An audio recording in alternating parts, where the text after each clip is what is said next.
Наша глобальная задачка — это порядка 120 мегаватт к 2020 году. Но мы понимаем, что решить ее можно только тогда, когда мы обеспечим массовую реализацию проектов.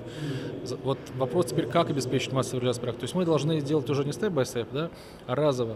То есть у нас должна быть сформирована система реализации проектов одноразово в различных регионах, где речь идет не только о Якутии, а в целом по ДФО.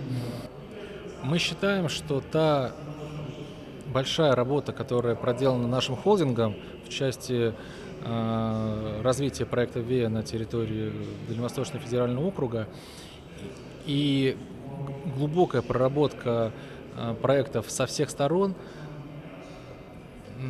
позволит нам, уже сейчас позволяет нам и в дальнейшем позволит нам реализовывать эти проекты с разными вариантами финансирования, возможно, с разными участниками, возможно, где-то с какой-то коррекцией и в большую или в меньшую сторону по объему и по количеству проектов, но тот итоговый перечень, который будет реализован, я уверен, что мы нашу задачку собственную, которую мы для себя поставили, мы выполним.